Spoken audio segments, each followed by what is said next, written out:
Mes chers amis, bonjour. Aujourd'hui, j'aimerais méditer un passage qui est dans le livre de Romains, au chapitre 8, à partir du verset 28 jusqu'au verset 30, qui dit « Nous savons du reste que toute chose concourt au bien de ceux qui aiment Dieu, de ceux qui sont appelés selon son dessein.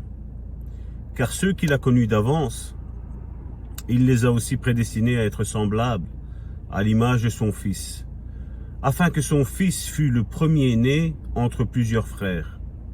Et ceux qu'il a prédestinés, au verset 30, il les a aussi appelés. Et ceux qu'il les a appelés, il les a aussi justifiés. Et ceux qu'il a justifiés, il les a aussi glorifiés. » Mon frère, ma sœur, aujourd'hui, à la lumière de cette parole, j'aimerais t'aider à comprendre quelque chose qu'il se passe dans ta vie. Vous savez, Dieu veut le bonheur pour chacun d'entre nous. Nous connaissons la parole. Je ne vais pas dire que Dieu veut le bonheur si quelqu'un vit dans le désordre, quand quelqu'un vit loin de la vie de l'Église, du corps de Christ, de l'Évangile, loin de la doctrine de Dieu. Je ne veux pas dire ça. Dieu ne pourra rien accomplir parce qu'il ne peut pas mentir, il ne peut pas renier sa propre parole, il ne peut pas renier ce qu'il nous demande de faire. Mais il y a quelque chose des fois où je parle à des personnes qui vraiment ont compris qu'il ne faut pas se jeter dans le péché. Ils ont compris qu'ils doivent obéir à Dieu. Bien souvent, quand je parle d'obéissance aujourd'hui, à cause de ces fausses doctrines, nous pensons que nous n'avons plus rien à faire. Mais tu as à te sanctifier, tu as à prier, tu as à évangéliser, tu as à aller dans l'église, tu as à respecter ton frère et ta sœur, de n'importe quel rang social, hiérarchique dans l'église il a, tu as à le respecter. La même chose si tu es pasteur, si tu es apôtre, prophète, tu as à respecter celui qui vient de rentrer dans l'église, celui qui est assis même pendant 2-3 ans dans l'église, tu as à le respecter. Bien souvent, nous voyons le mal que les autres nous ont fait. Mais voyons-nous le mal que nous nous faisons aux autres? Le voyons-nous? C'est la question qu'il faudrait d'abord se poser. À la place de penser à ce message, c'est bon pour un tel. Ce message s'est adressé à toi premièrement, toi qui regardes. Arrête de penser à l'autre. Tout concourt au bien de ceux qui aiment Dieu. Dieu nous dit dans ce passage, au verset 30, que ceux qu'il a prédestinés, il les a aussi appelés. Et ceux qu'il a appelés, il les a aussi justifiés. Et ceux qu'il a justifiés, il les a aussi glorifiés. Dans une situation que tu vis aujourd'hui, dans la situation que tu es là aujourd'hui, tu as du mal à comprendre comment cette chose-là peut concourir à ton bien.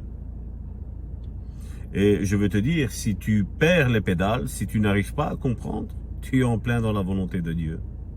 Mais si tu arrives à gérer, si tu arrives à comprendre, pour moi, j'ai de grandes chances, je pense que tu es à côté de ce que Dieu veut pour ta vie. Ça, c'est un principe biblique.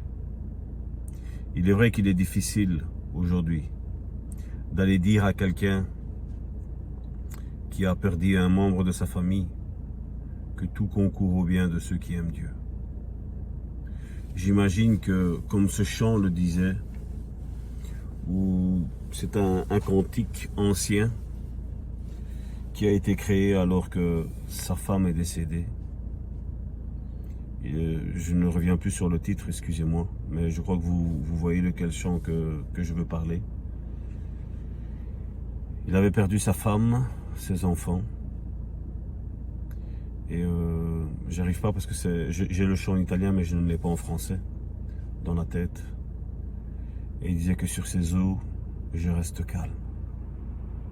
Sur ces eaux, je sais que tu m'aimes. Je sais que ton œil est sur ma vie. Et comme je dis bien souvent, nous avons une conception erronée de qui est Dieu, de comment il agit. Nous pensons que On a un Dieu qui est prêt à attendre le moindre faux mouvement, le moindre fausse parole, le moindre péché pour nous flageller. Beaucoup ont ce Dieu comme Dieu, mais ce n'est pas le Dieu de la Bible. J'ai à l'exemple qui me passe dans la tête, c'est cet exemple de Pierre, qui était sincère. Il était sincère. Il disait ne jamais vouloir renier Dieu. À cet instant-là, il était sincère. Mais quand l'épreuve s'est présentée devant lui, vous êtes-vous jamais demandé, ne vous êtes-vous jamais fait la réflexion? Jésus avait dit avant ça que celui qui le renierait, lui le renierait. Et là, nous avons un Pierre qui a renié Jésus. Et quand Jésus le rencontre, il ne lui dit pas, tu vois, je te l'avais dit. Il n'a pas dit ça. Vous rappelez-vous la question, les 3 questions que Jésus lui a posées? M'aimes-tu? J'imagine que Pierre, moi j'aurais été à la place de Pierre, j'aurais dit, c'est à un moment donné ou un autre, il va me le taper dans le visage. Et Jésus n'a pas agi comme ça. Vous voyez, nos conceptions religieuses mettent un empêchement de voir qui réellement Dieu est, ou comment Dieu agit dans la vie des personnes.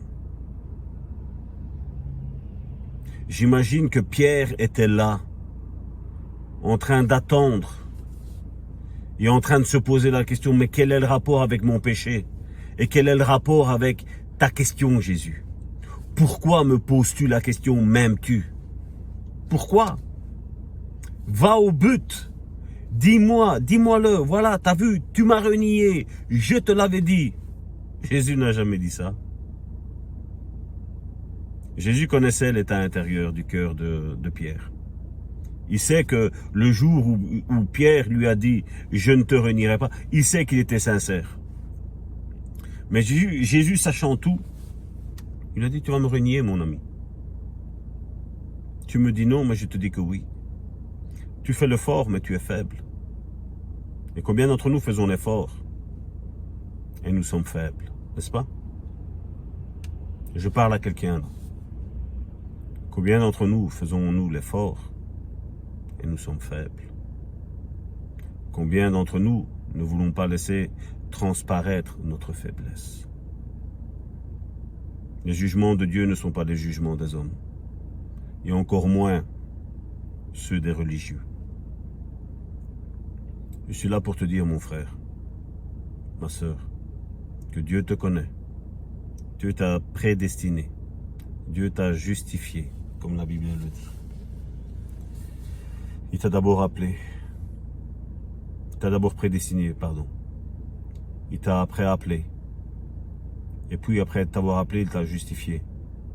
Et après t'avoir justifié, il t'a glorifié. Mon frère, ma sœur, ce n'est pas la situation que tu vois aujourd'hui avec tes yeux qui fait en sorte que tu es une mauvaise personne. Mon frère, ma sœur, je veux t'encourager. Que tout concourra à ton bien. Mais la seule chose qui importe à Dieu, c'est de savoir si tu l'aimes.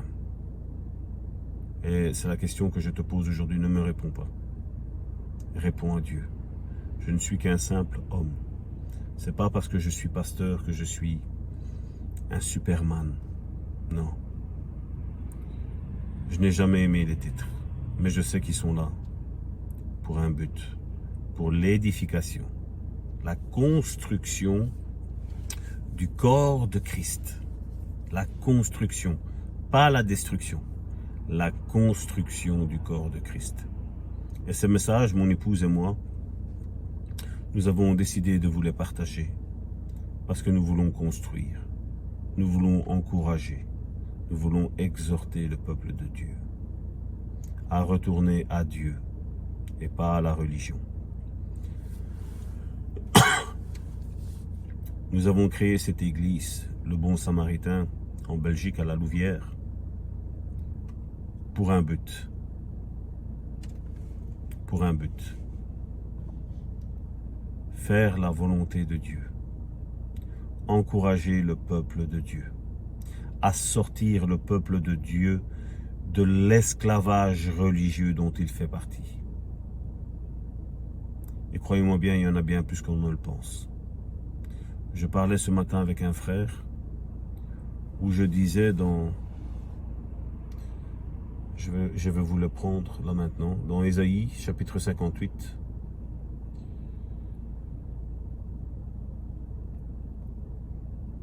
Ésaïe chapitre 58 au verset 6, si mes souvenirs sont bons. Où Dieu parle du jeûne. Aujourd'hui, nous savons que la religion parle de jeûne, premièrement en abstinence de nourriture. Mais ma question est, voici le jeûne auquel je prends plaisir, au verset 6 du chapitre 58 d'Ésaïe. Voici le jeûne auquel je prends plaisir. Détacher les liens ou les chaînes de la méchanceté. Dénouer les liens de la servitude. Renvoyer libres les opprimés. Et que l'on rompe toute espèce de joug. Partage ton pain avec celui qui n'en a pas. Je précise qu'il dit partage ton pain. S'il dit partage ton pain, ça veut dire qu'il prend... c'est comme s'il te dit, tu prends une partie du pain que tu as là et tu le donnes à ton prochain. Il ne dit pas que tu dois t'abstenir de nourriture. Il dit, partage ton pain avec celui qui a faim. Et fais entrer dans ta maison les malheureux sans asile. Si tu vois un homme nu, couvre-le et ne te détourne pas de ton semblable. Et il dit, alors ta lumière poindra comme l'aurore et ta guérison germera promptement. Ta justice marchera devant toi et la gloire de l'Éternel t'accompagnera. Tu vois, mon frère, ma sœur, quelle conception as-tu aujourd'hui du jeûne? Et quelle est la conception de la Bible?